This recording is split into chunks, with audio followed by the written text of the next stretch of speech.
So what I want to talk about,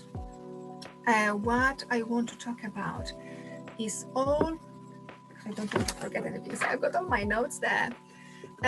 What is it stress and how really it's getting into our body, how it's really reacted, how our body is responded. Because it's something is stress for us. We need to also understand it, see it as a frightened situation. The frightened situation, it could be anything from somebody's crossing your way when you're driving, or anything at home or wherever. You got that response of fight and flight. This response is become where our amygdala, is gland in our middle of the head, is understanding, seeing information. Oh, this is frightening. This is something scary for me. I need to do something about it. And this sending information down to hypothalamus and sending the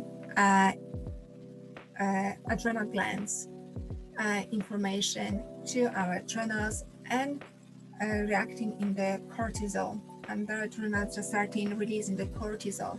And cortisol is our stress hormone. And this is our stress hormone. And this is when we starting, our body is starting reacting to what is stress.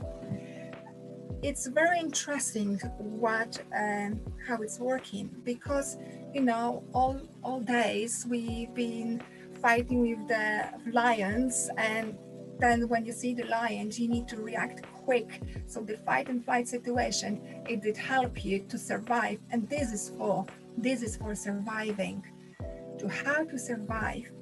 However, if you start being in the fight and flight response all the time, because of the routine of your life, routine of your day, the way how to respond to people, we start in creating the environment, and we live in that our own reality, and we become victimizing ourselves in the everyday living, and we start in reacting on stress all the time.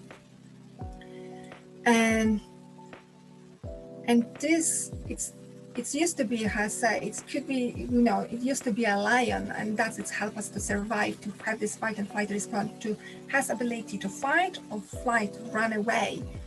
However, today it could be your mother-in-law. You're going to see her, and suddenly, it's again her, yeah. And that can bring this fight and flight response. That's because our neurocortex is bringing more information to our understanding, and not necessarily it has been really threat to us to react that and start creating the cortisol in our body. It can be our mental thing. It's fear, how we're fearing, yes, of the future, or we're thinking a lot in the past. It's something happened to me, 2 weeks ago, 3 months ago, years ago, and you start creating only of thinking. You only need to think of it, and you create that response in your body. Our body doesn't understand, is it in the past or is in the future or is whatever. It's there. You can only by fighting, putting the thought alone, you can make this response in your body, which can be really, really good in some way, or can be really putting your body in really, really stress and creating the disease. As the new science shows, really, that the hormone of stress, cortisol, in long terms can regulate our genes. So, saying that, only 5% of our disease that we've got is really genetically connected, that we are born with.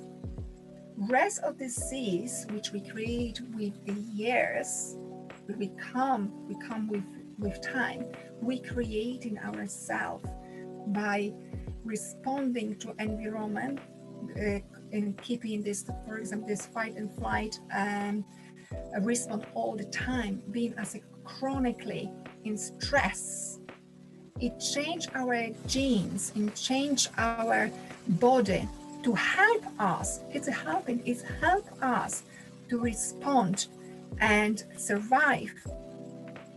It's really interesting, and if somebody would like to find out more, I recommend to go to German New Medicine or Meta Health, where they get very deep into it, how our emotion and thoughts and beliefs and traumas we're going through